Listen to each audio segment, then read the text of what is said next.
Всем привет! Меня зовут Кобра, и сегодня я расскажу вам о моей стратегии игры за башню на Jebus Outcast.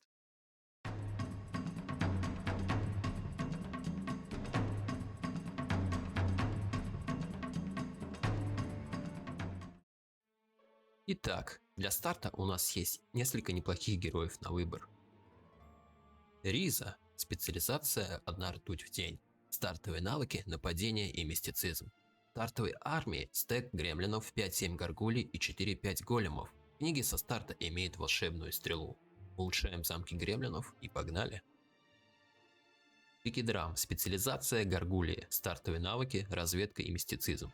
Имеет неплохой базовый стек горгулий, улучшив которых с первых дней мы можем начать сноуболиться и буститься на коробках строя экономик. Стартовое заклинание – защита. Также стоит отметить Солмера со специальностью цепная молния, что делает из него при должной силе магии настоящую машину смерти. Но я буду строить свою стратегию со старта вокруг воинов, так как считаю, что сделать из мага-воина проще, чем из воина-мага. И по моему личному мнению, маги более уязвимы и сложны в отыгрыше на ауткасте. Стартовый бонус я предпочитаю взять в виде драгоценных камней, так как нам их понадобится очень много для развития.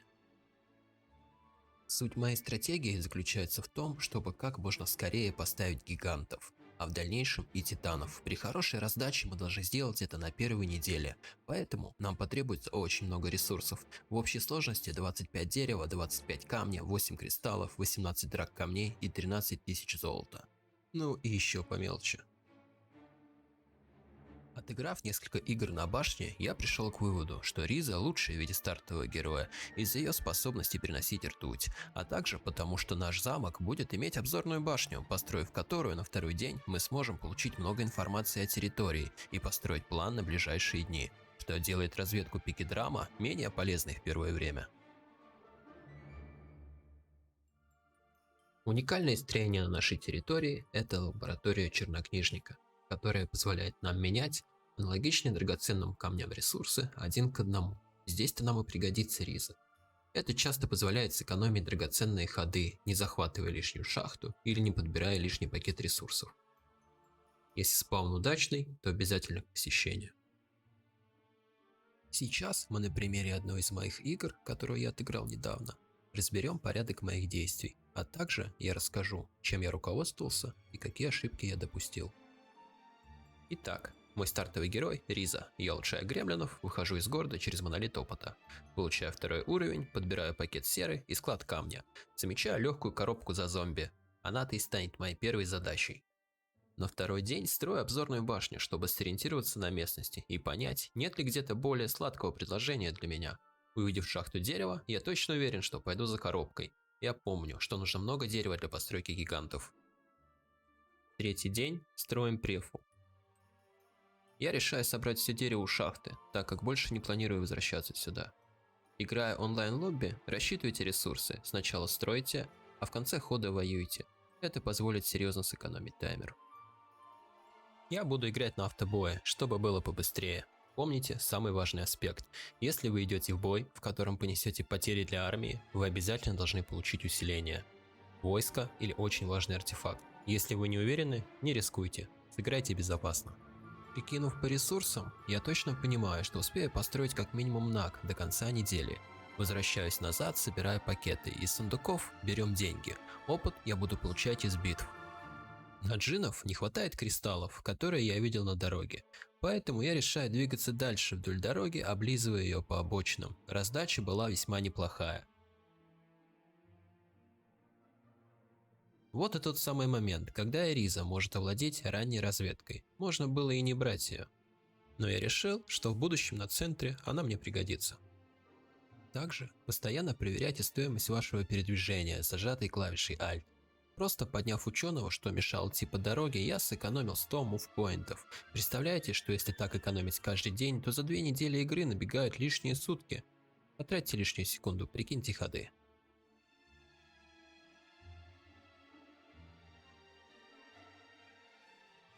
Прикидываем, что по ресам, если позволяет таймер. Такие мелочи, конечно, лучше знать заранее. Еще раз осматриваемся, ничего ли мы не пропустили, и оцениваем, сколько можем пройти.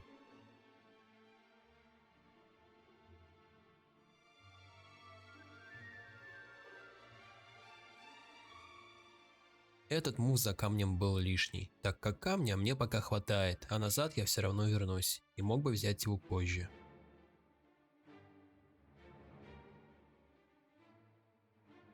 Итак, гиганты почти у нас в кармане, но мне не хватает драгоценных камней, чтобы поставить их.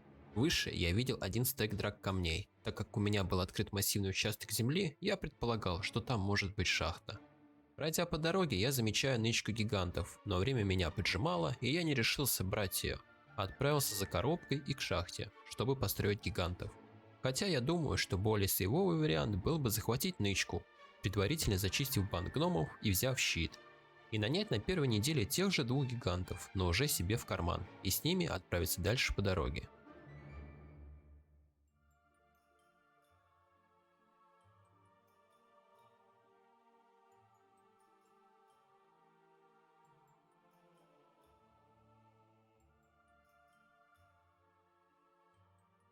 Не забываем разгоняться. Всегда, когда это возможно, закидывая самые медленные войска в шахту. Главное, не забывайте потом забрать их, как я. Ну вот, гиганты стоят, первая часть реализована. Теперь нужно поднять экономику. Выходим в Капитолий по возможности.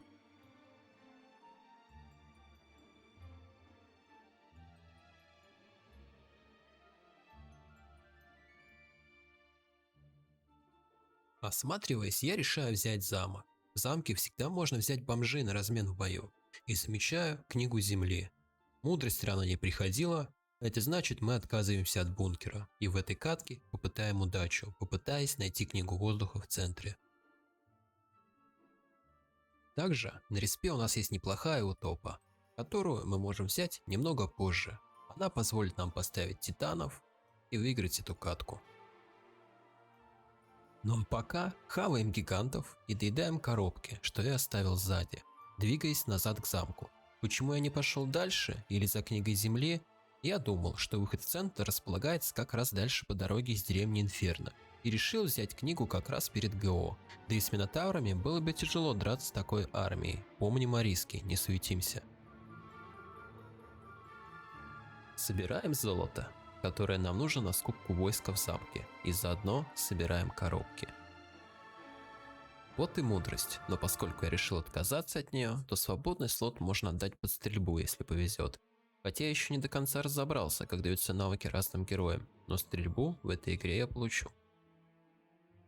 Поговорим о бункере. Бункер – это местное подземелье, на первом уровне которого располагается 5 шахт, 2 камни, 2 дерева и 1 золото. Если после постройки обзорной башни я понимаю, что ситуация плохая, дерево и камень далеко, а вход в бункер рядом, то я захожу туда и, теряя 2 дня, захватываю как минимум 3 шахты. Конечно, если их респ удачный.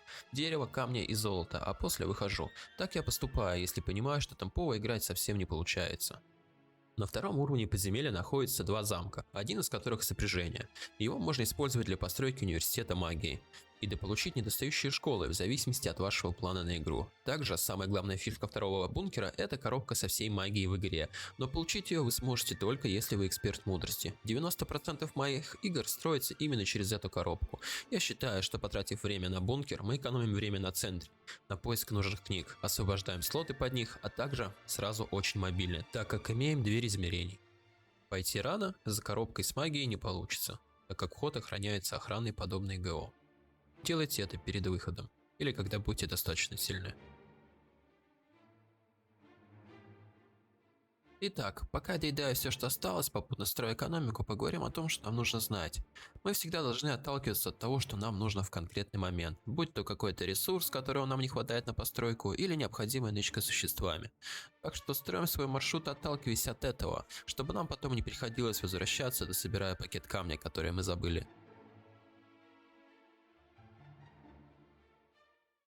Ускоримся. Я просто доиграю 2 недели, добрав все вокруг замка, возьму книгу земли, утопу, поставлю титанов и уйду в ГО. Встретимся с вами уже на центре.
Неплохой выход в центр на данной раздаче. Примерно вот так можно использовать наш сильнейший стрелковый стек.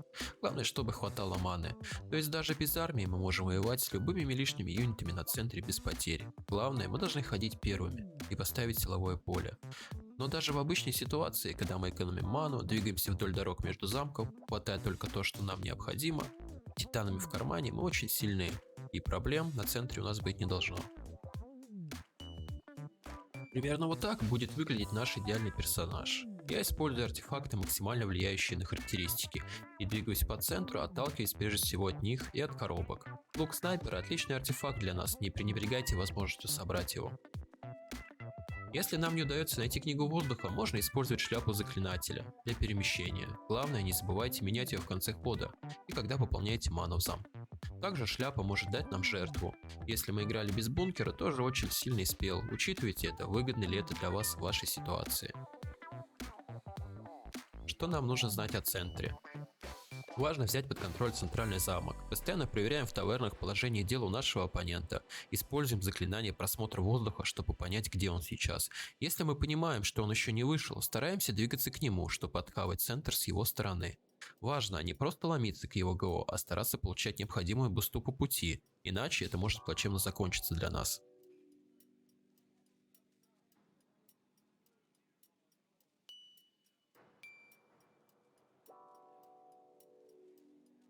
В этой игре я не схватил рано свой второй замок, и я думаю, это серьезное упущение с моей стороны, но я руководствовался тем, что это отнимет у меня много времени, и весь сок располагался вокруг основного замка. Но потом я все-таки вернулся за ним позже, взял мудрость, которая мне была не нужна, добрал армию снычек, сетил бункер, и это отняло у меня кучу времени. Не повторяйте моих ошибок. Если раздача позволяет вам, не теряя бусте, двигаться по центру, не пренебрегайте этим, не возвращайтесь назад. Играйте по ситуации. Как видите, финал нашей встречи со всеми моими промедлениями состоялся на 2:26, хотя все могло закончиться и раньше. Плохая раздача оппонента сыграла мне на руку, поскольку он решил замедлиться, отобрав всю свою территорию. У него были проблемы с деньгами и ресурсами, а я расслабился после выхода на центр, думая, что победа у меня в кармане.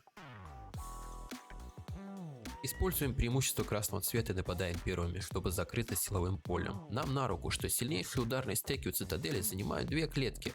Если используете такую стратегию, вы должны точно знать, против кого вы играете, чтобы поставить титанов в нужный слот, иначе все может закончиться плачевно. Также хорошо для нас смотрится тактика, которая позволит нам расставиться максимально сейфово. А также для этих целей подойдет амулет и кольцо на +1 к скорости. Как вы видите, здесь без шансов.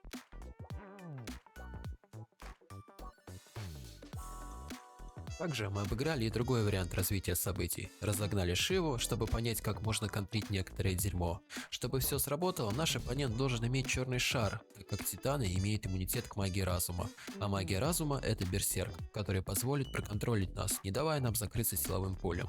Еще отличным вариантом будет использование бешенства, чтобы просто одним ударом выключить наш сильнейший ударный стек. Но для этого нужно обладать хорошими статами и достаточным количеством существ. Такой расклад может оказаться фатальным для нас.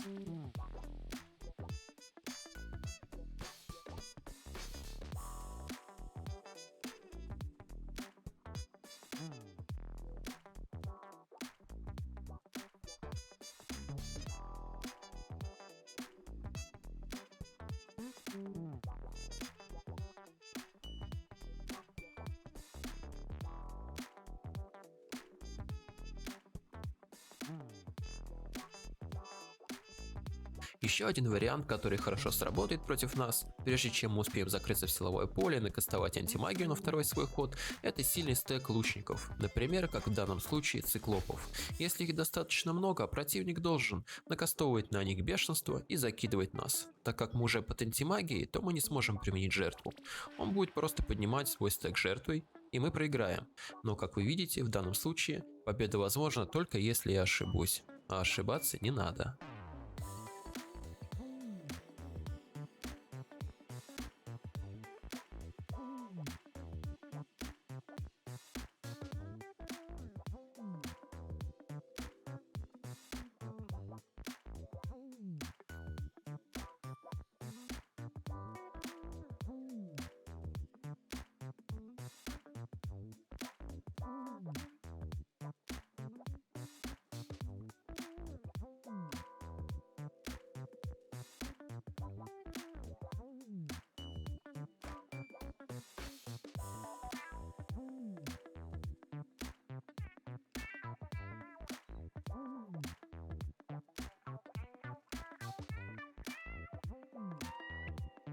Подведем итоги. Что мы имеем? Башня является не самым темповым городом и обладает рядом серьезных недостатков. Дорогие и медленные юниты, непростая стратегия развития, завязанная на экономике. В каком-то смысле требовательный к условиям ударный стек. Но все наши герои со старта имеют книгу заклинаний. Также големы. Очень медленные, но довольно плотные, и они часто падают с коробок, что поможет нам засноуболиться в самом начале. Они могут доставить много проблем нашему оппоненту. Также маги в нашем замке серьезно удешевляют каст волшебной стрелы, что позволит нам кидаться ей ПКД, нанося серьезный урон в начале. Джинны – одни из немногих юнитов на этой карте, которые могут накастовать на нас ускорение, которое недоступно на этой карте для обычного каста. И наги. Раньше я очень серьезно недооценивал наг, но после того, как они вывезли мне максималку, я поменял свое мнение. Да, пускай это самые медленные Т6 юниты в игре, но они обладают стабильным уроном как ангелы, очень хорошим жиром и им не отвечают на атаки. Ну вот и все, друзья. Не бейте камнями сильно. Это видео я записал в качестве эксперимента. Но если вам понравилось, ставьте лайки и подписывайтесь на канал. Это будет для меня мотивацией делать подобное дальше. Экспериментируйте со стратегиями, но главное, играйте в кайф. С вами был Кобра. Встретимся в центре.